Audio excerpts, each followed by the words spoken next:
Alright, what up, my awesome viewers? This is now version 2. For those of you that are watching the previous version, I decided to kind of clean things up because I felt a lot better today, and also clean up the deck a little bit, remove some of the more like obscenely, extremely expensive cards, and replace them with much more cheaper ones. So we're talking about Wilhelt the Rotcleaver, another zombie you control dies if it didn't have decay. Create a 2/2 black zombie creature token with decay. At the beginning of your end step, you may sacrifice a zombie. If you do, draw a card. So the theme of this is the sacrifice theme, aristocrat theme.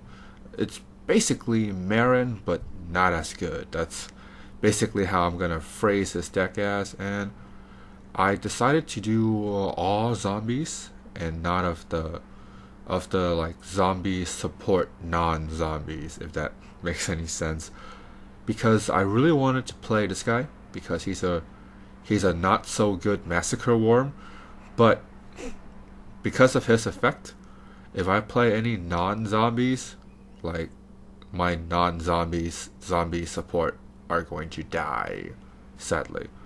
But yeah, that's what I'm gonna go with. And you got the basic lords, except for this one is, I don't know why it's not in the precon, but it's more expensive lord. I think it's about $20 or so. This one I really wanted to be on the precon, but of course it's not in the precon. Because if this guy was on the precon, I would have bought the deck like in real life just to get him, because he's a $40 card. I cannot justify buying a $40 card when a whole entire deck is $40. So, yep, there's that. And besides that, you got the pretty much the typical slew of zombie friends that you would typically see in a zombie deck. Just think of the Scarab God. This is very similar to Scarab God in terms of the zombie lineup. Like, all of your friends are here except for some new friends. I think this one is new. Let me see. This one is definitely new because this one is in the zombie precon. This one's pretty good because he's a sack outlet, so that's nice. And you got the god. What's the god in the precon? I don't remember. I don't think this one costs that much too, because his effect only triggers when he enters the battlefield, and we don't have a lot of like enter the battlefield kind of theme, so it's not that bad. This guy is actually really useful. Yeah, because you may sacrifice up to 3 zombies, and then if you have a zombie theme, yeah, your opponents will be sacrificing 3 creatures. Well, you'll sacrifice 3 decaying zombies, which doesn't matter anyways. So yeah, this is actually really good. I think it's really cheap because I think it's in the precon too. So yeah, that's basically your creature lineup. Anything else that's noticeable? Yeah, not much else is. Then we come to the spells. Yes, I took out Mana Crypt because I realized, oh yeah, it's a lot expensive. It's $100 card. Like, if you have it, sure, you put it in. But I kind of replaced it with Mind Stone, which I think is a 25-cent mana rock, which is fine. The deck, the synergy focus is still there, so it's not lost with the replacements. Let me see if there's anything else that I replace. I still decided to keep this because this is in the precon. It's kind of situational, but yeah, you can still use it pretty well. This card I think is in the precon. It's so good. It's actually a lot better than you think it is, because the zombie token doesn't have decay, so you can always sacrifice this because this has non-decaying zombies. Yeah, that's pretty friggin' sweet.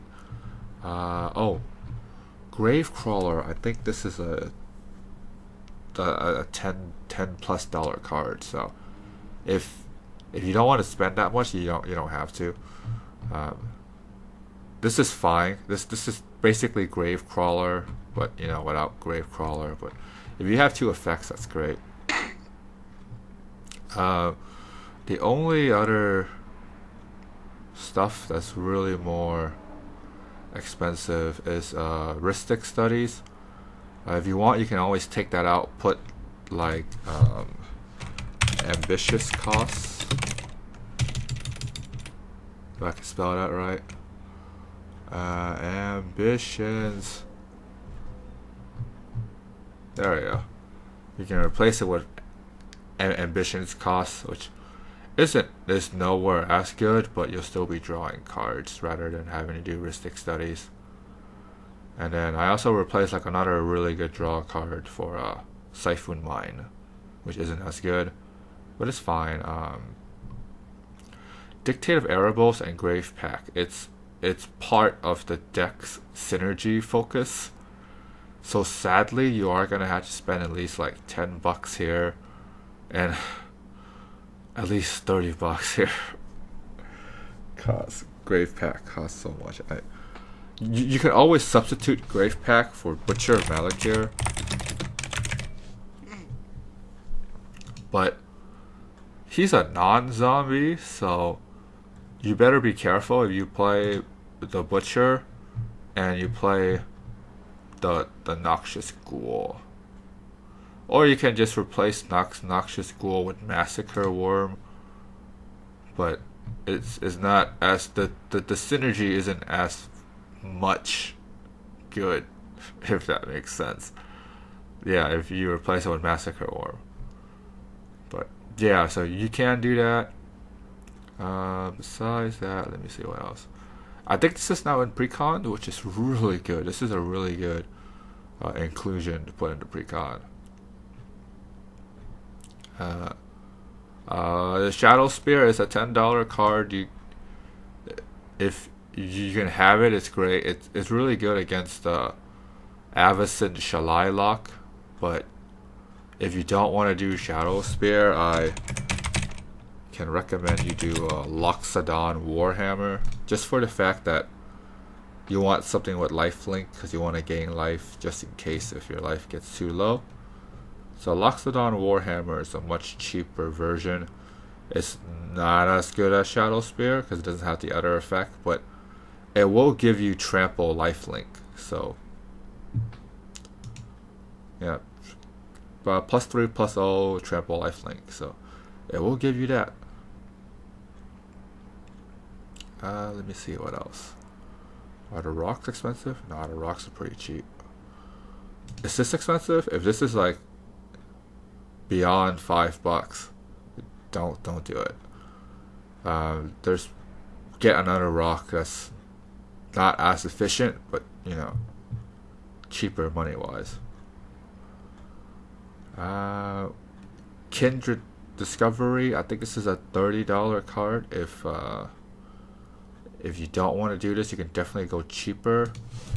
I think you can save half the money if you go with Vanquisher's Banner, because it's not as good, because it only has the enter cast instead of this one enters the battlefield. So this is not as good, because if you don't cast a lot of zombies, which you technically do cast a lot, but not as much as you would think. But enter the battlefield is just a lot more useful because of your tokens.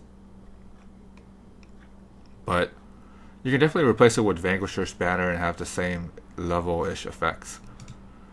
This is now a $1 card, which is really good. I think this is like a $3 card. It's not that bad. This is in Precon. This is in Precon. So a lot of the stuff that I replace, I think they're in Precon. And some of the stuff that it's just, I feel like you have to bite the bullet and then just kind of go for it, because if you don't, like, the synergy and focus won't be as good. But by no means is this a budget build, because I feel like some of the more expensive cards that you add them all up, including the precon, you spend at least $100. At least, I think more than $100 actually. Yeah, so probably like 150 to 200 tops. I feel like 200 is probably like the higher end if you want to keep the Ristic studies and keep this guy.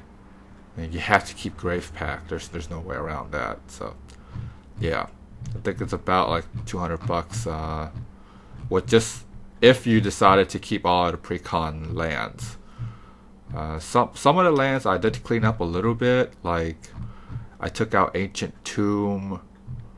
I took out that $500 dual land because I don't feel like it's worth it, and I kind of replaced it with a swamp and an island. So those are like 25-cent lands or things like that, like really cheap basic lands. You can kill off the 2 crack lands. You don't really need those, and still have the same effects. Like I can take off this and just put in a swamp and an island, and I'll be fine. Fable Passage is only like a $5 land. Last time I checked, it could be more now. If it is, then yeah, you can go ahead and take it out. If this is like $10, you can take both of these out and then replace them with a swamp and an island as well to save money. Again, it won't be as good because there are times when you need one color over the other, but you know, it is what it is. Urborg is a $10 land. You can easily take these. This is also a $10+ land. So if you want, you can take them both out and then replace them with a swamp and an island. And then at some point, all you have is swamps and islands and a couple of okay lands. And then your mana efficiency won't be as high, but it's going to be cheaper on your wallet. So honestly, it really just depends on your play group, like how powerful that they're gonna go at it. If they're casual and budget, which I really wish mine was back in the day, but if they're more like casual and more budget friendly, yeah, it's fine. You can do swamps and islands and kind of have a little chat where you play Magic, which is kind of nice.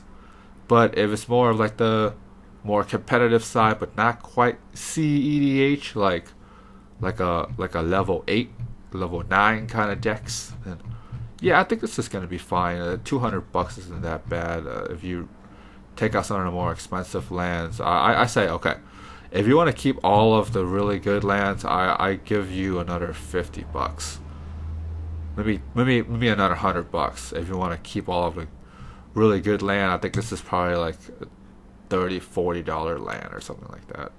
So I give you another $100, like $300, maybe $350.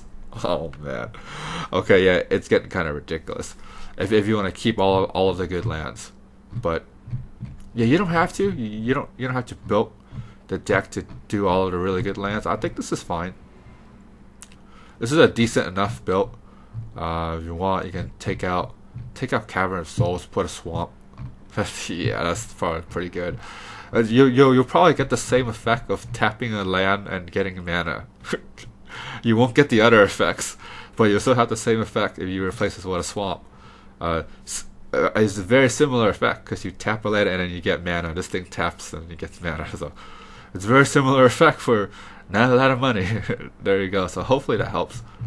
Anyways, yeah, I feel like it's cleaner than it was before in terms of money wise, but fun to play. I think fun to play is still pretty much there.